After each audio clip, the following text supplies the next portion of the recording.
These public executions, there have been half a dozen so far, show the Nigerian army at its toughest. In fact, the Igbos are living under a military occupation. But though the soldiers are very much in evidence throughout the East Central state, their behaviour has on the whole been good. After a few violent incidents at the end of the war, discipline has been tightened. The army's been of practical use in building bridges, though it could do more to help in the work of reconstruction. Perhaps the military's biggest contribution has been to put money into an economy starved of cash, since all Biafran currency is now useless. It's reckoned that the soldiers spend half of the £19 a month they get locally. That's very welcome, but this is still a victorious Nigerian army in which no Igbo officer who fought for Biafra will be welcome for a long time. That's true of some civil servants as well. Decree 46 makes it very likely that about 100 of them, men like Cyprian Ekwenzi, will not get their jobs back. Mr. Ekwenzi, I suppose you're a classic example of how are the mighty fallen. You were Director of Information for the federal government and for Biafra, and now here you are selling plastic bottles around the country. What's it been like for you? Well, I don't regard myself as an example of the mighty fallen, if that's the classification. The real thing is that at the end of the war, everybody started from scratch, and nothing was too menial for anyone to do in order to raise the most difficult commodity to find at the moment, which is money. And it takes a certain amount of courage to be able to do what people do not expect you to do.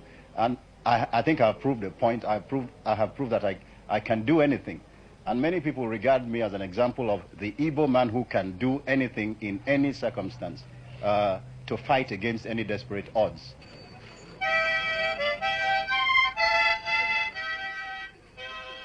For the moment, no matter how hard they try to raise themselves from the ruins of defeat, all Igbos are beggars, dependent on federal government money to get things moving again. Is it getting through? The National Rehabilitation Commission is a bit slow and top-heavy. We are not adequately, in fact, we are not at all represented in this body. And the tendency is for them to be rather parsimonious, you know, in doling out their assistance. But is this malice or inefficiency? For your information, only about £3 million has been utilized so far of the 16 million voted by the federal government. Why such a small amount, I can't tell. You've asked whether it's inefficiency or malice. I don't think it is malice. I don't think it is corruption. I think it's just the civil servant's way of looking at things. He has his own way of doing things. He has no sense of urgency at all.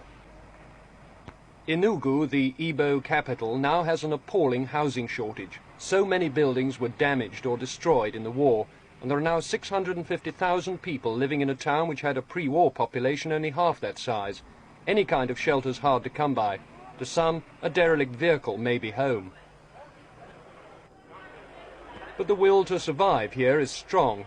With the overcrowding goes an ant-like energy.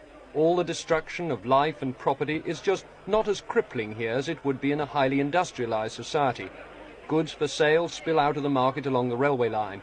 Here is everything a man needs to start life again. Clothes, building materials and household goods. And with painful difficulty, the Igbos are finding the money to buy them.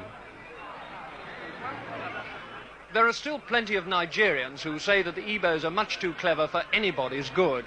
That's really the reason they fought them during the war, to teach them a lesson, to show them they could neither expect to dominate Nigeria nor set up a country on their own. There's a Nigerian joke that says that the very word Igbo stands for I before others. Certainly the Igbos are competitive and aggressive. The merest look around the market here tells you that. But these are the very qualities they need to recover from the war. No one who was in Biafra during the fighting can doubt the Igbos' ingenuity, their sheer ability to get things done. The Commissioner for Economic Development here says the Igbos can't really expect to be like the Germans and Japanese, to emerge even more prosperous from the ashes of war. All the same, it could happen. It's already said that the Igbos will reach their pre-war level of economic activity by the end of next year.